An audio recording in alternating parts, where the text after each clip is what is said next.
Love this podcast? Support this show through the Acast supporter feature. It's up to you how much you give, and there's no regular commitment. Just click the link in the show description to support now. Before we get started with another great edition of the Duke Loves Rasslin podcast, I do want to let you know, Zencastr.com. That's right, Zencastr.com. They are without a doubt my favorite website to head over to for all of these great conversations that you hear on the Duke Loves Rasslin podcast. Superior quality in sound. Also, they have a great video option as well if you need to record your videos. But the best part about it is the files are all split separately into MP3s. So you can edit them separately, you can put them together, do whatever you got to do. The main idea is Zencastr. Zencastr.com. That's Zencastr. For all of your podcasting, video conferencing, even if you just wanted to have a great conversation with your loved ones. All your needs there online for communication, Zencastr has you covered. That's right. You're locked in. Look at what we have here, folks. To the only show that matters. The cream of the crop. Duke Loves Rasslin. And there is no one that does it better than your host. I have come here to chew bubblegum and kick ass. The Duke. And I'm all out of bubblegum.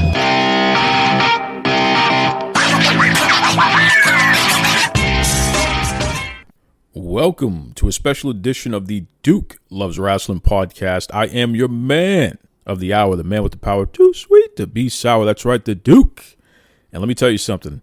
I got two great guests this week. Not only am I going to replay our conversation with the man known as Kazy, you know, the writer and director of Standing 8, and also one of the supporting actors for Shimmer, but I decided, you know something, I'm going to bring on our main man, Rob Ciano. This is the brother who wrote and directed Shimmer. So without further ado, check out this great conversation with the one, the only Rob Ciano. Hi, my name is Rob Ciano. I am the writer, director, producer of Shimmer, and I am the owner of Venture Cinema. Make something meaningful. Venture Cinema. Talk to me about this thing here. What do you mean by you're the owner of Venture Cinema? What is that?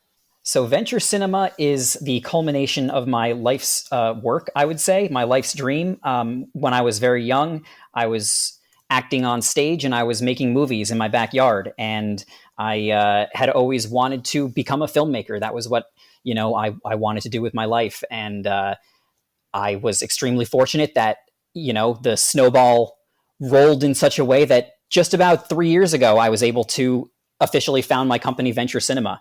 I originally wanted to have the name have something to do with palm trees because I really, when I was younger, I would make movies under the name Palm Tree Productions or Palm Tree Limited. But when it came down to it, I started thinking about what I wanted my company to be and what I wanted it to represent. And I started thinking about venturing forth and adventures and doing something meaningful, and came across that name.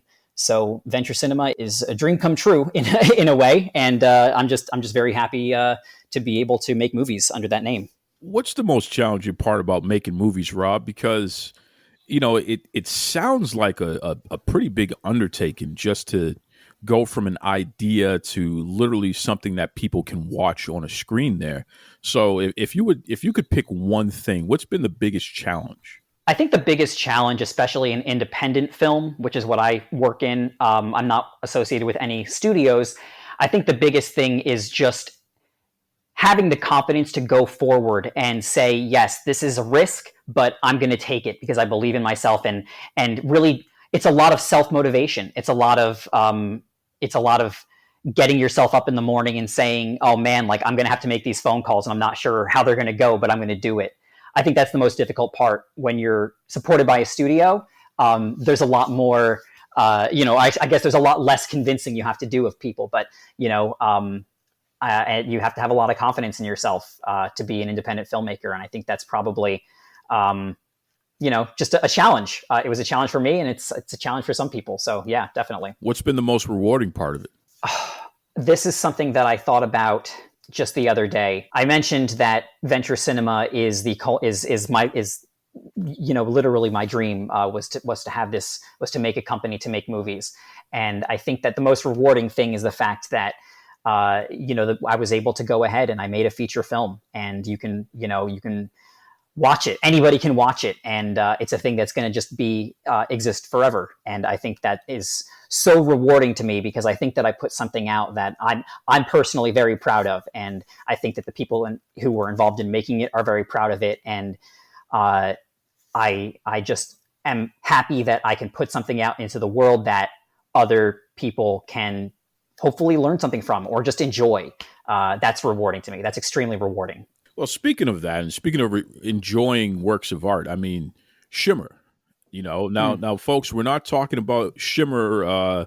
The all women's wrestling promotion. So, unfortunately, Nope. we're not talking about that this time. We are talking about Rob Ciano's new film that is just really a totally different take on this whole sci-fi thriller concept, because instead of thinking about the dark, you really are focusing on the light, so to speak. So why don't you tell everybody what is Shimmer? What's the basic concept of that? Sure. Shimmer, our tagline is, "Are you afraid of the light?" There is something going on. There is a series of strange deaths, and our main character, a forensic scientist named Dr. Thea Kate, is investigating. As she continues to investigate, she starts to realize this really doesn't seem like a human killer. And then she starts to realize, oh my God, this thing is after me, and has to stop it. It's a movie that, we shot this back in 2019 along, with the start of the company. And it's a really fun movie. It's really fun. I think that it's a sci-fi thriller. It has some horror elements. I think it's a very fun, original story. And, we've been getting a lot of good feedback on it. That's pretty cool. And your lead actress in that movie there, she's been pretty busy lately, huh? She has been very busy. Nicole Galicia, who, first of all, was amazing to work with, extremely talented. Yeah, she's been all over the place on Yellowstone, the show Yellowstone. She's on Mayor of Kingstown. Yeah, Nicole Galicia is everywhere. It's really interesting to me. What made you decide to choose Nicole in that lead spot? Because she really knocked it out of the park. There's no two ways about it. She's a fantastic actress there. Why Nicole over anybody else? It was funny. I met Nicole in an interesting way. I was looking for someone to work on the production end of the film, and in an office type capacity. But this person said, who you should audition for a role in your film is my friend Nicole. And as a director, you get that often, is, you should audition my friend, you should audition me, I'm an actor, this person, whatever. And so I just kind of said, sure, I'll take their information. And I reached out, and it was almost as if nobody else needed to audition for the role, really, because I communicated with Nicole. I sent her the materials. She sent in her audition tape, and it was like I was watching the character that I had written. It was really, we definitely looked at other people for the role just to be sure, because I don't want to be impulsive. I don't want to go and just go based on the first person that I see. But especially after interacting with her, we spoke about the character. She told me what her take on what Thea was, why Thea, behaved the way that she did. I just felt such an understanding of the character from her. And to see, even in the audition tape, which I'm sure she just shot that in her apartment in front of a blank wall. She came forward, she came through. And as a director, that's what I'm looking for. I'm looking for an actor who, can introduce themselves and say, my name is X, and then turn into somebody else when they do their audition. And that's completely what Nicole did. So I knew she was the right person for the role. One of the things that I respect about you, Rob, is just the fact that you're a guy that is not afraid to look beyond whatever initially is in front of you. You're thinking a few moves ahead. It's almost like you're playing chess when most of the world is generally playing Go Fish. It's just a different thing there, and I find myself really connecting well with people like that, because this is the kind of guy I am as well. Talk to me about your journey. I don't want to get too deep into religion or anything like that, but there's something very spiritual about you, and I know that whether it be martial arts or whether it be yoga, there's a common theme in your life story that lends itself to a more spiritual side, which reflects itself in your work. Well, thank you. I take that as a compliment. Thank you. Yeah. I mean, I've never been asked a question like that before, so I'm excited to answer it and to think about it. I definitely chose my company motto, make something meaningful, because I believe that as an artist, as somebody who is putting out something into the world, as a writer, as a filmmaker, I mean, the idea of being a filmmaker is you want to make something that somebody else is going to be entertained by.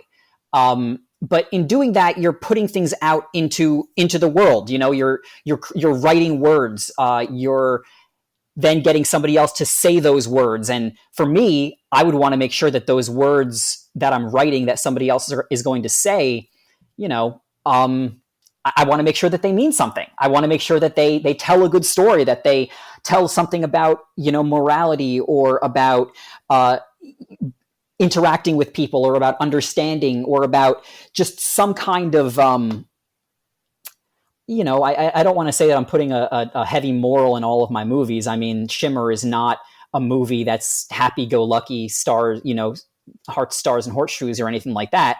I actually was a yoga instructor and I taught yoga for about a year and a half. And I wouldn't say that I follow any particular religious, you know, doctrine in any way.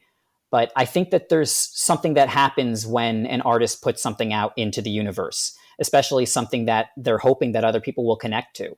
So, you know, I just try and think about that and I try and be conscious of sort of the vibes that I'm putting out. And I want to put out vibes that are going to help the world at the end of the day. You know, even though this is a movie that's a sci-fi thriller and people die and stuff like that, like I think that there's something going on in the story that, you know, I think people were talking about when I was writing it, and maybe we'll talk about a little more after they watch it. Kind of has a modern day X-Files vibe with a little True Detective in there. That's the best way that I could describe it. But you know, this whole, it's sci-fi, but it doesn't beat you over the head that it's sci-fi. It's more like, I would say it leans more thriller than sci-fi, at least its initial feel, which is really, really cool because it keeps you guessing at the same time too. I got to ask you something about the yoga stuff, man, because look, I'm a guy that I don't know what it is about me. I just come right out with it and just ask a question. I'm not trying to be offensive here, but absolutely, what is up? What is up with the craze of? It seems like everybody who's walking around barefoot, pointing their toes at the camera and doing little twisty things with their fingers. They're yogis. What is the deal here? Is there a way to know who's legit and who's just kind of doing it for the Instagram photos and likes and what have you here? I mean, what's the real story with the whole yoga craze these days? It's a little wrapped up in itself in certain ways. And I agree with you. It's definitely difficult to tell who's somebody authentic to really follow and pay attention to. I don't really want to cop out and say that, you know, go with your intuition. That doesn't count. That doesn't work. I think that really, if you take the time to, if it's something that you're really interested in, like learning about, and you want to get into yoga and you want to find somebody who is, honestly, I would try and find somebody in person. I would try and find somebody local to you. You may not get, I don't know, the person who has 3 million followers on Instagram because they can pose really, really well. But what you'll get is somebody you can actually have a conversation with about yoga and say, man, like, what's up with these Instagram yogis? Why are they doing all these crazy postures? Is that yoga? And then the person in front of you can say, well, that's not yoga. That's showing off, you know? Because there's a lot of people out there who are just very bendy and flexible, and they think that they have, you know, a really good philosophy on yoga just because they can take nice pictures and get followers. So I'm a big proponent and I'm a big believer in, in-person instruction if that's possible, if that's something you can do. If that's not something you can do, there's also a lot of people online who, have good yoga classes. I have a beginner's yoga 5-part series for yoga for the absolute beginner that I made many years ago. Just five videos on like, here's how you just start doing yoga if you've never done it before. So, I would say look for somebody like that. Look for somebody who is really interested in getting people into yoga and not showing off.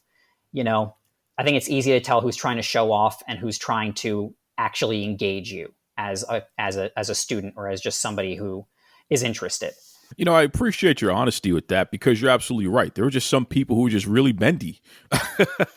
So they could do all of these little things. Most of us are not. So there's that whole intimidation factor that goes along with somebody doing these advanced twisty up, whatever. And it's like, is that really yoga? Probably not. This whole concept of mind, body, and spirit, being at a state of one where you can relax, you can free yourself, and then within that, you can focus on what's happening with your body and ways to improve upon it. I mean, that's what I gather from what yoga is supposed to be, but that's not what I always see out there. And I just find it interesting, At least I would hope that if after somebody's been practicing yoga for a little while, they would come to understand that it's a little more than just getting into the most advanced posture that you can.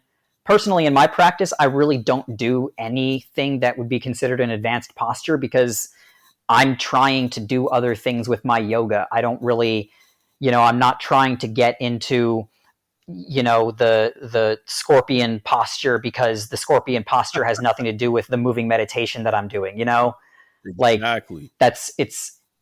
So, and not to say there's anything wrong with getting into the scorpion posture. I think that it takes a different kind of effort and focus, and that's great to practice if that's what you want to do.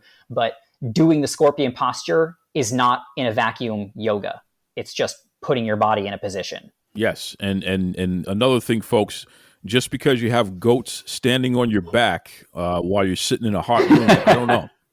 I don't know. I'm not saying that it can't possibly work, but I don't know about that. I'll just leave it at that. Martial art. When I was very little, I took karate. I took karate when I was very little, and I didn't advance too far. I got a couple of belts in, and from that point, I don't remember specifically why we stopped going, why I stopped doing it. I think that I started switching over to being a little more invested in the acting at that point because I started acting on stage very heavily. But I kept it, and I kept practicing it. So I wouldn't say that I'm, I haven't been able to spar anyone in a long time, but I practice it. I'm very interested now in Wing Chun. I started practicing some Wing Chun. I also, and as nerdy as this is, I've always been interested in sword play specifically because of my interest in sci-fi and Star Wars and lightsabers. And I learned that there is an actual literal sport that's being developed called Ludo sport, which is literally lightsaber fighting with different styles and point systems and rankings and all this kind of stuff. And I'm just starting to learn about that, but that's, I used to do sword stuff like that as well when I was younger, and so it's just, as far as martial arts goes, I wouldn't say I'm going to win too many fights or anything, but I think that I could certainly hold my own. And here we go again with this outside the box stuff. You're not going after any regular run of the mill sport. You want to literally fight people with lightsabers, like Star Wars. So yes, you can't beat that. It's so funny because like I when I first heard about it, I thought that I had manifested it. I had been saying, I was like to somebody, I was like, man, like I love sword fighting. I'm interested in fencing. I had taken some fencing classes, and I said, man, it would be great if this were lightsabers instead. And then like 2 months later, I heard about Ludo sport, and I was like, hold on a minute, this is amazing. Again, you're just a guy that is just you're outside the box, man. That's the way it is, So I'm gonna throw something at you that's just really gonna be a curveball. You're not gonna see coming. Okay. Give me 3 songs that if you were to speak to a complete stranger and you could not tell them anything about yourself, just give them these 3 songs, and that for the most part represents who you are or who you would like the world to know who you are. What would those 3 songs be? That is an in-depth question. Give me 2 seconds to think about it because I have some ideas. My first thought, and I don't know if this would definitely be on my list because I think that it may, I think the title of it may lend to an incorrect conclusion. Mars, the Bringer of War by Gustav Holst, which is an incredible piece of music, which sounds a hell of a lot like Star Wars. But we'll table that one for the moment. I really have been. Oh man! All right, maybe this one's a little silly, but I'm going to put it in there. Party Rock Anthem. We're putting Party Rock Anthem up there. We're going from Gustav Holst to LMFAO, the natural progression, as they call it. So we're going to put Party Rock Anthem up there because I definitely enjoy being a, I don't know, outgoing, wild individual sometimes. To counter that, and on the opposite end of the spectrum, maybe let's go with something like Jack Johnson, something very chill, and maybe like Banana Pancakes. I definitely have a side to me that's sentimental, and I really enjoy that relaxation. I like the idea of being, with somebody. That song is about 2 people, just really blowing off the day and being with one another instead. So I like that idea too. And that's a big part of who I am. And I think the last thing I got to throw in there, Purple Haze, Jimi Hendrix. I have to. That era was really influential to me. I saw the musical Hair on Broadway when I was, 20 years old. And I had long hair and I was wearing peace signs at the time and all this stuff. And I just really connected to it and to that, hippie era. So yeah, I think those are good. LMFAO, Jack Johnson, and Jimi Hendrix. Why Jack Johnson over, I don't know, John Mayer or anyone else? I mean, why Jack Johnson over anyone else who is similar style there? Well, the true answer is because I thought of him first. The also true answer is I'm less familiar with John Mayer, but also I'm a big lover of the beach. I lived at the beach for 3.5 years, and that's really my happy place. And so those kind of beachy vibes also really, really speak to me. I told you I was going to challenge you there, Rob. I told you I was going to, because you're an outside the box guy. I like it. This is good. No, please. We need challenges here. Yes, sir. Yes, sir. So tell me something about pro wrestling, because of course, this is a pro wrestling show, and I know that doing a little bit of research there, I know that you're familiar with pro wrestling, maybe not so much directly, but definitely indirectly. Give me a pro wrestling story from your childhood. Okay, here's my relationship to pro wrestling. My relationship to pro wrestling is like being looking in the window, being like, "What's going on in there?" Because my parents weren't super excited when I said that I was interested in pro wrestling. I would go to my friend's house and I would, they would be playing with their Stone Cold Steve Austin, toy with the ring, and they had The Rock, and I'm like, oh man, these guys are so cool. And we would watch an episode, not an episode. I'm talking in today's world. We'd watch something, and I'd go home and be like, try and watch it at home. And my parents were not having it. I guess they didn't understand it. They weren't interested in figuring it out. I don't really know. But I remember my cousin had come to visit, and he lived many states away, and they didn't really visit too often. And he watched wrestling, and I snuck downstairs to watch wrestling with my cousin because it was night, and I knew that this was the only time this was ever going to be on in the house. I was like, I have to go downstairs and watch this match. And it was so much. I could not tell you for the life of me who I watched, but it was fun. It was like being in a candy shop. But yeah, I mean, I get it. I just haven't been there, That's I guess there's wild. no time like the present, though. No, there's no time like the president. And here's the interesting part, because you're a guy that's in film. I mean, you're a director and what have you, writer. Look at a guy like The Rock, who back then he was just this young pro wrestler doing his thing. Now he's one of the biggest movie stars in the world. You have Sasha Banks Oh, yeah. from the WWE, who she's Oh, in yeah. The I follow her on Mandalorian Instagram. now. Oh, really? Wow. You follow The Rock? Mm-hmm. Oh, yeah. That's yeah. interesting. I love The Rock. Oh, my God. I mean, and that's what I'm saying is like when I was little, like I would watch and I'd be like, there's The Rock. It's like, oh, my God, it's The Rock. And then I'm like, okay, well, I'm seeing him appear in films. I'm seeing, he's in The Scorpion King. I'm seeing him appear in different films. And then I see him talking and interacting outside of the ring too. And I'm like, this guy is he's a guy, he's a dude. He's like, and so, yes, I mean, I have a bunch of weird connections. Yeah. Do you find it surprising that pro wrestlers do so well in acting? I don't think so, because acting is being vulnerable. Acting is putting yourself out there in front of people. Acting is being brave, and those are all things that pro wrestlers, they're going out there and they're getting out in front of thousands and millions of people. If you can go out there and, be in your Speedo and fight, I'm sure there's a lot of other things that you could stand up to doing, I'm not surprised at all to see somebody cross over, because it's about courage. It's about what you can bring yourself and your body to do. And I think it's amazing. I mean, you see somebody like other musicians crossing over into acting, other people in the public sphere crossing over into acting, because if you're able to put yourself out there, that's one of the skills you need. Not the only skill you need to be an actor, but it's one of them. And it's prominent in pro wrestling, that's for sure. You hear that, pro wrestlers? So for all you listening right now, I'm not sure if The Rock is listening, but I'm pretty sure John Cena is listening right now. Listen, Cena, my man Rob Ciano, he's got some things going on, brother. You may need to link up with him and see. Could be a project in line there. You never know. Cena, if you're listening, I literally do have a project for you.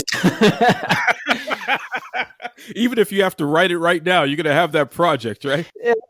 I got a scene that Mr. Cena might be interested in. I don't know. Hey, man, it's already written. Word around town, because he is a fellow masshole like myself. I'm a Boston guy. Cena's from West Newbury, Massachusetts. But word around, I mean, he follows me, and I hear that he does enjoy listening to the show. So seriously, John, if you're listening right now, I have Rob's contact info. Reach out, man. This is a good dude right here doing some good work. And you know something? Why don't we let everybody know what the contact info is, Rob? What's the best way that people can not only check your stuff out? So number one, where can they find Shimmer if they want to, check the film out right away? And then also, how can they get in touch with you? Sure, absolutely. Well, Shimmer can be found on shimmerthemovie.com. The movie is on Amazon. It's on Vudu. It's on Dish. It's on In Demand. And you can also pick it up in some Walmart stores on Blu-ray and DVD. As for myself, you can find me on Instagram at Rob Ciano Film. That's Ciano, Ciano. I'm also on Facebook at Rob Ciano Film there as well. And those are the two main places where I'm posting and putting things up, is on those two pages. That's good stuff. Now, Ciano, is that Italian? That is Italian. Yep. In Italy, it was actually Ciani, but they kept the Italian sounding name when it was changed. And yes. Tell me again, what part of the country are you from there, Rob? Where are you at these days? I am from New Jersey. I actually, if I look out my window, I can see the Manhattan skyline from out my window. So I'm right up in North Jersey. Nice. All right. I need you to help me settle a real big issue that I have with some friends of mine who are in Philly. Okay. Uh-oh. And okay. I'm not trying to start any kind of five families war here, but I just want to, I'm reaching out. My buddy Rob Ciano, I'm trying to get the truth here on something, because you're a filmmaker, so you have what I would like to say, an advanced palate, because you have to be all over the place and you have to be open to try new things. So, good food. And I'm a food guy. Duke loves wrestling, but Duke loves food. So I got to ask you about this. I say that the Philly cheesesteak is the worst steak sandwich that a person could ever get, especially with the cheese whiz. It's that fake cheese. It's disgusting. Here in Boston, we have something called a steak and cheese sub, okay, where we use real cheese. Okay. Most of the time, it's provolone. We use real cheese, not that cheese whiz nonsense. So my brother, Rob Ciano, okay, Paisan, come on, help me out here. Are you a Philly cheesesteak guy, or are you more in line with a steak and cheese sub? I am more in line with a steak and cheese sub, my friend, because I'll tell you why. Nobody has time for fake cheese. Nobody has time for fake cheese. Nobody has time for crap steak. I'm not saying they have crap steak in Philly, but I'm saying if I want real cheese or fake cheese, give me the real cheese every day. Provolone, please. You're asking an Italian if he wants provolone cheese? Of course I want provolone cheese. I had provolone cheese with my lunch yesterday. You see that, folks? This is what I'm talking about right now. And listen, I went to a neutral party. You know what I mean? Rob is a New Jersey guy. He has no dog in this fight here. But at the end of the day, if you're going to go to a guy who has a real palate, who knows what real good food tastes like, okay, he's going to let you know straight up, steak and cheese sub is the way to go. If I'm in New Jersey right now, Rob, where am I going to eat and what am I getting real quick? Where are you going to eat and what are you getting real quick? You're probably going to Maggiano's if you want a nice Italian meal, since we're on the Italian kick. Maggiano's is good. It's nice, big family style meals. I'm a big fan of the chicken parm. That's usually my go-to when I go there. But don't forget about any of like the calamari or any of the fish, because you're not going to have a bad time with that either. You're probably going to have a good time, I would wager. Is there a reason why you didn't mention the lemon cookies at Maggiano's? What's going on here? The lemon cookies are a secret. You're not supposed to know about the lemon cookies until you get there. I'll tell you a funny story. I got Maggiano's for my birthday in December, and the young lady who was ringing me up, yeah, man, and but here in Boston, we have a location right downtown.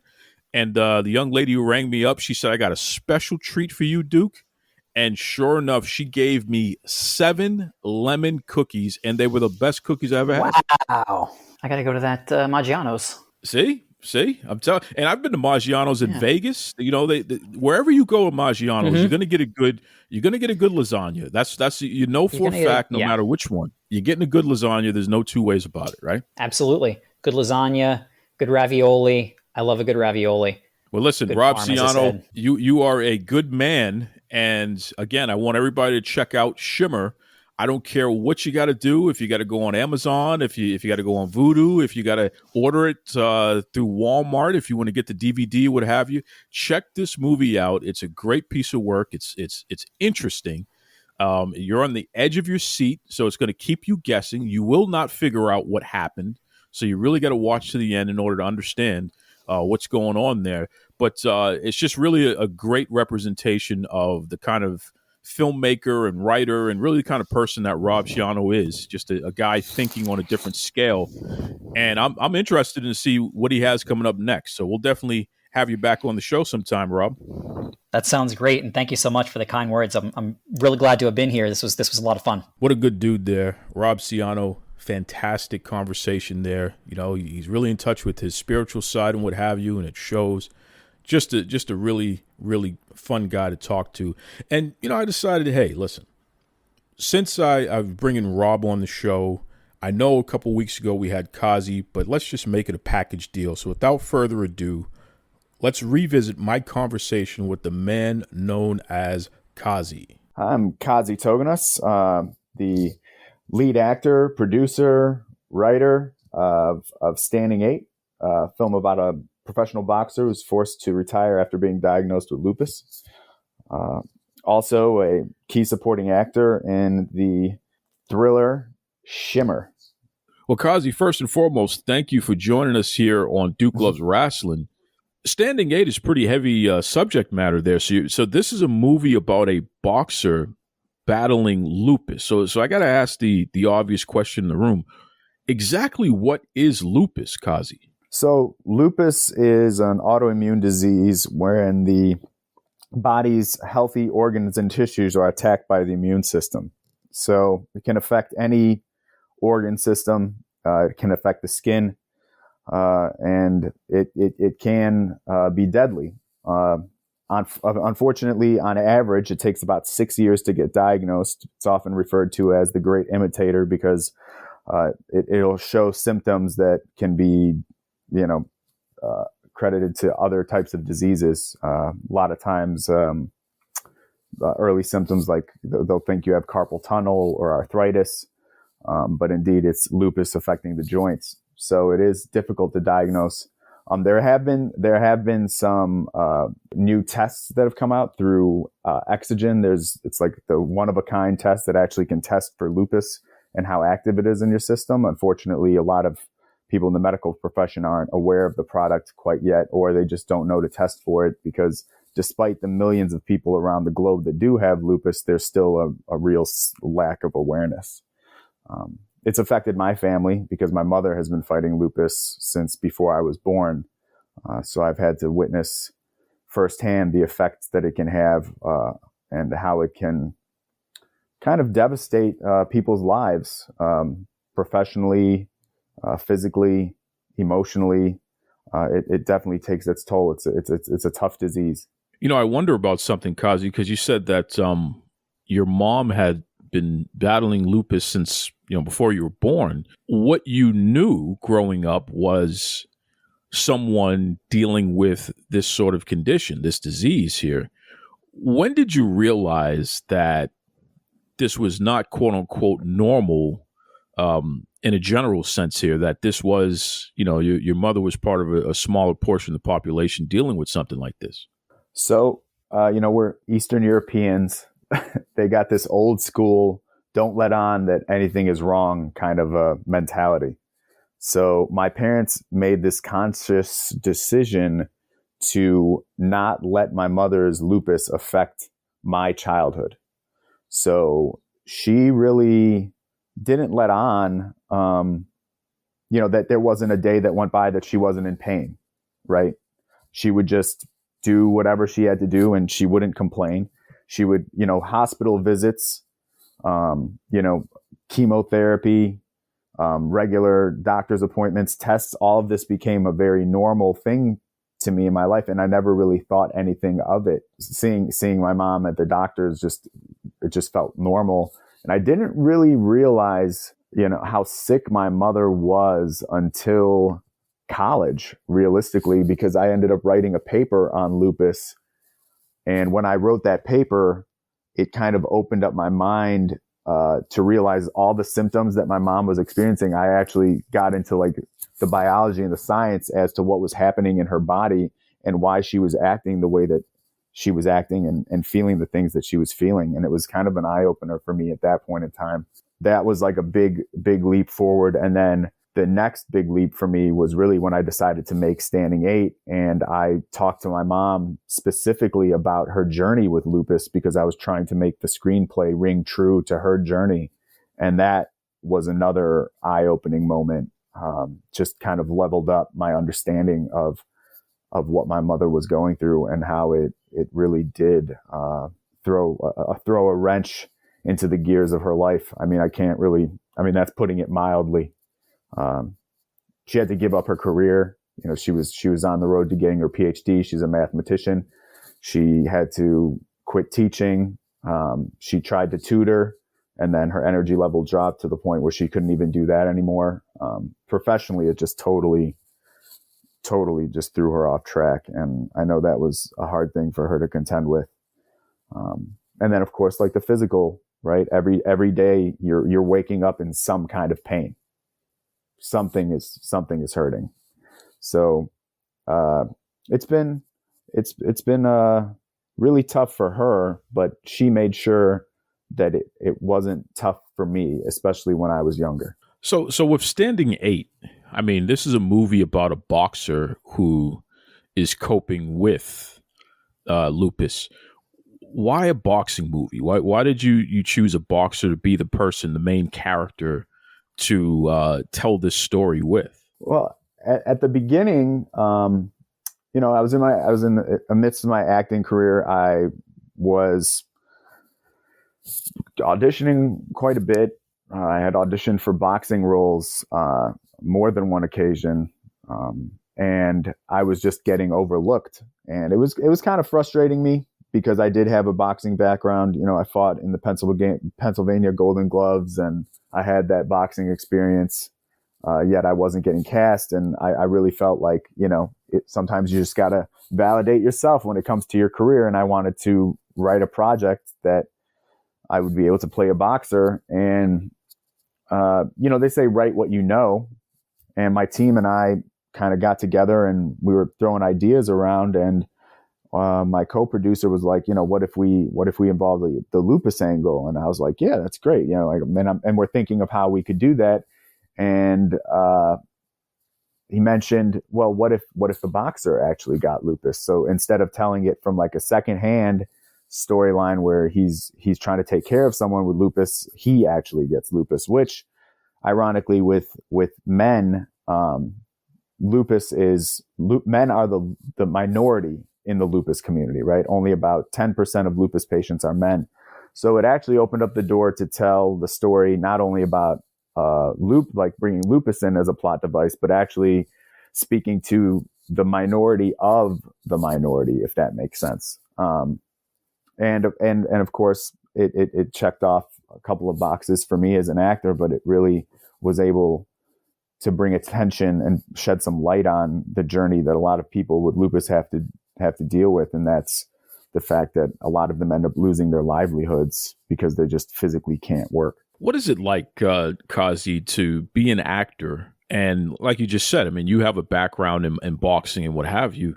What is it like to take your own work, not somebody else's story, not somebody else's is creative, but to take your own creative and be able to bring it to life and be able to have it shown on screen, something that people can check out, something that you know, these are thoughts in your brain that you just transferred into a real thing, so to speak. It's not just an idea anymore. What does that feel like for you?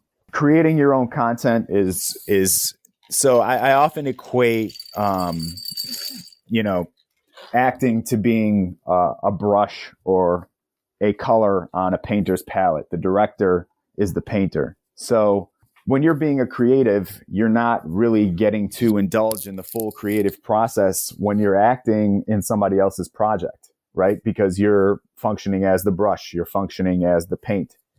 When you're the painter, you're telling your own story. And I think that probably the most creatively satisfying thing I've done in my entire life is making this film.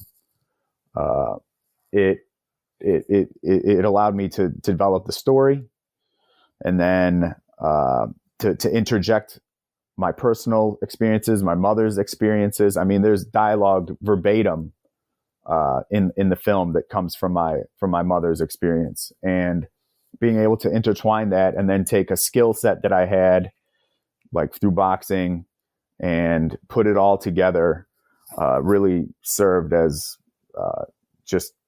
it was just a great experience. I mean, I learned a lot. It was probably like getting my master's in filmmaking. I don't regret anything with that film. Multiple stages from pre-production to production, 2 different rounds of post-production. We had a festival cut of the movie, and then we went back and I re-edited the entire film again for the release on Amazon. So I was able to revisit the same movie twice.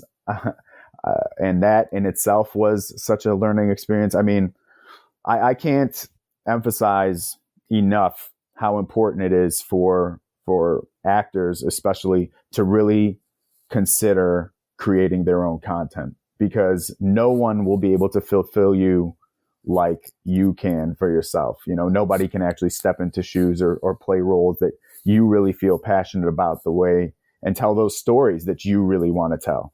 If you're getting cast in a project, you're fulfilling somebody else's vision. And I encourage people to really think about how they can fulfill their own vision. Of course, it isn't easy. You know, there's a lot more to, you know, you got to raise the money, you got to put the people together, you got to produce, you know, you have to write. But at the end of the day, I would much rather be the painter than just the brush or color on the palette. Well, I just think it's cool that you were able to take real aspects of your own life, you know, your background in boxing, your mother personally going through this journey, fighting this disease, lupus. The fact that you're able to take these things and put it together and then tell the story, it's really cool. It's really cool, and I commend you for that. Talk to me about Shimmer. What's this new thriller here that's out, Shimmer, and what's your connection to it? So Shimmer is an indie sci-fi thriller, and it kind of flips the genre on its head. In the horror kind of a sense, I kind of equate it to like it feels like an extended X-Files episode. It's basically about a creature that moves through light. So as opposed to all these horror films that you see taking place at nighttime and awful things happening at night, there's actually an entity that moves through daylight and is at its strongest point in bright light. So hence Shimmer. I played Detective Kurt Bloss. He's just a hard-nosed, thinks with his pistol, not with his brain type of a guy, trying to figure out why these people have been dying, and really is not at all open to the idea that it could be something other than a human that's been doing this killing. Just wild. So are you generally a sci-fi guy? I mean, or is this kind of outside of the realm of what you would normally be involved with? To be honest, I really enjoy all genres of film. I grew up on Predator and Aliens and Terminator and RoboCop. I love those types of sci-fi, actioners, but I'm a sucker for Blade Runner, but if you go into, I as an actor have always felt like I've wanted to touch and get into every genre. I don't want to just be stuck doing the same types of projects over and over again. So when I got that script, when the producer reached out to me and said, "Hey, I think I have something you might be really good in," and she sent over the script to me. This was Freya Saxon, by the way. She was one of the producers on Shimmer. I know her from film school back in at the New York Film Academy, but she had always kept me in mind because she got into producing, and then when she got a project, she circled back to me 10 years later, and when she sent me the script, I read it and I was like, oh, this is great. This is like a different take on sci-fi. It's a different idea. The character was a lot of fun, so it didn't take much convincing for me to lay down a tape and audition for them. Well, that's great. I mean, it's clear that you got a couple of irons in the fire, so to speak, which is always cool. I really, really appreciate the fact that you're not limiting yourself. So we're doing boxing, we're doing sci-fi. You could do it all, so to speak, here, man, which is pretty cool. I do wonder about something, and I've always wanted to talk to somebody who has a background but is able to look at it with fresh eyes, because you're not a professional boxer, but you did do it, in the amateur ranks and what have you. What's your take on where we're at today with folks like Jake Paul doing these more celebrity style fights, these big fights to a certain degree, because he is getting some well-known names in the ring and people from MMA and boxing, what have you, to do these sort of things. What's your general take on where boxing is today from that standpoint? When the pandemic hit, it was hard to put matches together, couldn't get a crowd. I think initially what they offered was a bit of a spectacle. And I did watch I think it was one of the first Jake Paul pandemic fights. And I thought it was fun. It was like a concert. It was kind of like entertaining to watch. The problem with it is that it's, I think boxing has kind of been its own worst enemy, right? It's not like when you want to watch professional basketball, you watch the NBA. When you want to watch professional football, you watch the NFL. You want to, you want to watch hockey, watch NHL, right? What are the governing bodies of boxing, right? UFC, you want to watch mixed martial arts. What do you got? UFC, PFL, a couple of different angles that you can catch. But with boxing, it's just how many belts are there, what's going, and it's been like this for years. And then they've also made it very expensive to watch fights that are big. They're no longer broadcast as much. I think NBC brought back boxing for a little bit, right? But it's left the door open for guys like Jake Paul to come in and make money, and he has a huge following. And if former MMA fighters want to get in the ring with them and with him and get paid, that's their prerogative. Do I think it's good for the sport? If for connoisseurs, it probably feels like a bit of a mockery, but if you're a Jake Paul fan, it's probably like the best thing you've ever seen. So it's like, is it drawing attention to the sport? It is. Is it the type of attention that a connoisseur or someone that really respects the art of boxing and loves boxing in its truest and purest form? No, probably not. This has become it's become a big spectacle, a bit of a circus. So, but it's going to continue as long as people make money. So that's kind of how it works, right? Is like, as long as people are making money, they'll keep putting on the shows. But once that interest fades, when the spectacle kind of disappears, almost like it's like once the song is overplayed, it kind of makes its rounds and then it's it. So will this be around forever? I doubt it. But as long as it remains popular and people are willing to spend $100 to watch Jake Paul fight somebody, will he fight an actual professional boxer? I thought it was going to happen with Fury. I'd like to see that happen. I'd like to, instead of picking on guys who are clearly smaller than him, fighting someone his own size. That would be nice to see, just from like a fighting standpoint. Let me tell you something, Jake Paul. If you ever stepped in the ring with the Gypsy King, Tyson Fury, everybody would watch that fight. That would be a big payday, but I'm pretty sure you'll have to take the next, 6 months off from healing from getting your face punched in, because if there's one thing we know about Tyson Fury is that he's pound for pound the best boxer alive today. There's no question about that, especially after what he's done with the Bronze Bomber. I think it's safe to say Tyson Fury, he could beat anybody at this point, right? Oh yeah, he's he's a big man, and his movement for a big man is incredible. I mean, his skill set. I mean, he's not, this is not like Valuev stumbling around the ring. This man has head movement. He's got footwork. He's fast. He has great punch placement. I mean, he's a boxer. I mean, he is a boxer. He is, especially for his size. I mean, he is an artist. So I really enjoy what he brings to the game. I like that he has a personality, and he does some weird things, but that's what makes for a superstar, right? Like, people want to, they want to be, I mean, they're watching boxing because they want to be entertained. And I think he brings an extra layer, just unexpected, singing songs after he wins fights. I mean, the guy's an entertainer through and through. So I admit I do like watching the Gypsy King fight. And I look forward. I don't know who he's supposed to face off against next, but it's probably not going to go well for them, whoever they are. Yeah, Anthony Joshua, stay away.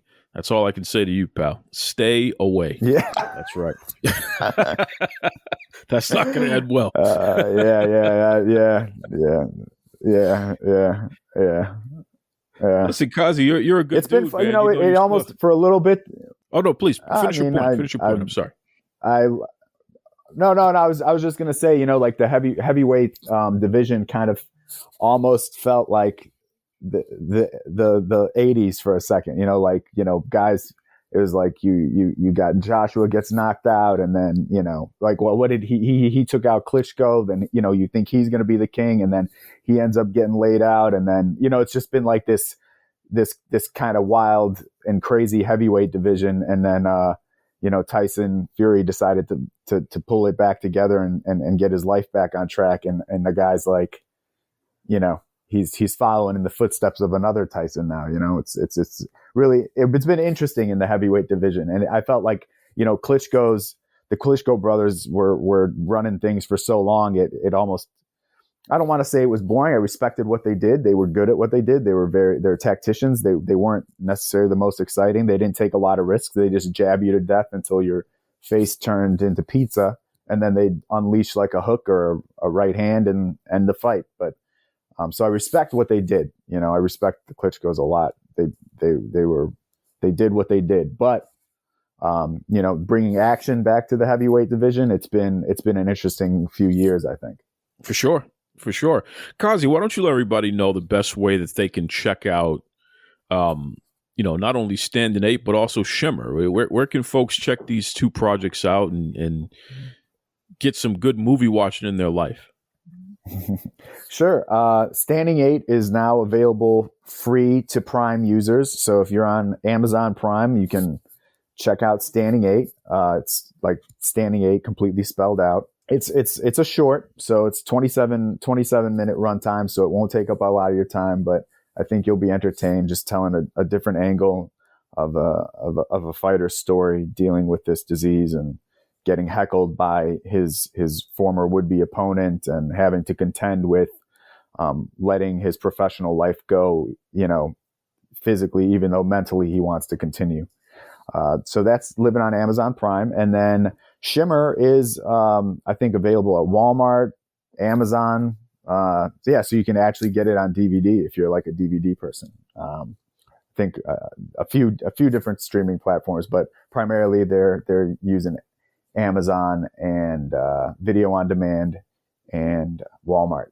That's pretty cool. And what about yourself, just on a personal level, Kazy? If folks want to keep up with whatever you got going on, especially any future projects, what's the best way that they can keep an eye on you? So probably I haven't been on social media so much, just been busy, but I usually check in on my Instagram, which is at Kazy Toganas. You just spell it out, KazyTauginas. And that's where you can follow me on Insta. And then I'm official Kazy Toganas for my Facebook fan page. Good stuff. I love the way you said that too. Just spell it out. It's like, who the heck knows how to spell Toganas if you've never seen it before? That would have been a challenge for me. So no one knows how to spell. Yeah, right. You would have stumped me on that one, brother. But I love it. It's a cool name. A lot of culture behind the name and what have you. You said Eastern European. Where specifically is your family from? My family is Lithuanian. So my family history is pretty wild. My grandparents all escaped Lithuania when the Soviets invaded. They ended up being refugees across Europe. And ended up my one set of grandparents ended up meeting in Italy and getting married in Italy, and then made their way to South America and lived in South America, and then from South America came to the United States in Chicago, and then on the other side they ended up living in Germany while it was being reconstructed after the war, and then made their way to America as well. So I come from a immigrant grandparents and a very crazy history of what was happening in Europe at that time. So I got a native Lithuanian name, right? So I rock it with pride. I love it. I love that. And I love the fact that you know your history. It just continues to show that you're a good dude, man. I mean, you know, with Standing 8, using your personal experiences in life and the experience of your mom and weaving that into your project, it's good stuff. It's good stuff, man. You're a good dude, Kazy, and I appreciate you joining us on Duke Loves Rasslin. Before I let you go, do you have any final words, especially for any actors out there that are dealing with this crazy time right now? So I would tell my acting brethren, it's kind of a twofold process. Number one, do what you have to do to survive. That means that if you have to take a day job, if you have to do something because you're not booking work, there's nothing wrong with that. We've all done it, and we will continue to do it. You're an artist, so don't worry about that. That doesn't define who you are. You're still an artist. Number two, strongly consider developing your own content. And when I say consider, really, I'm saying develop your own content. Don't consider it. Take as much control of your career as you possibly can. And if that means that you have to write something or find someone to write something for you and produce it, get it done, it'll be the most satisfying thing you have ever done in your entire life. So I would strongly encourage to utilize whatever resource you have to tell the story that means the most to you, and do everything that you can to fight for yourself, because no one will fight for you as hard as you do. Good stuff there from Kazy. Great guy, and definitely I expect everyone listening right now, head over to Amazon or wherever else. I want you to check out Standing 8. I want you to check out the other fantastic movie that Kazy's actually in, Shimmer. It's interesting, you know, this thriller, this almost like a different take on an X-Files sort of thing here. It's really, really cool. Everybody out there, Facebook, Twitter, Instagram, Duke Loves Rasslin. You can shoot me an email, dukelovesrasslin@gmail.com. Let me know what you think. If you are out there, and I don't care what walk of life you're in, if you're an interesting person, if you're a person who can carry a decent conversation, then you're welcome to come on the show as well. You know, I like to interview different kind of people, and certainly through the years I've done that. This is a pro wrestling and combat sports podcast primarily, but, you know, I mix it up. I love to have people from entertainment and journalism and science. You know, I've had astrobiologists on the show. I've had Hall of Fame journalists and Emmy Award-winning journalists on the show. Jesus, you know, listen, if you're interesting, you're welcome. So just hit me up and let's get this done. Also, anyone listening right now on your favorite podcast apps, do me a favor and hit that subscribe button. Also, shoot me a 5-star rating, okay? You know how I do, man. I'm always going to deliver the great content, always going to deliver some great guests. So hook your boy up. Give me a 5-star rating. Appreciate that. Okay. Till next time, be kind to yourselves. Be kind to others. Take it away, Tony Schiavone. This is Tony Schiavone, and we're desperately out of time on Duke Loves Rasslin.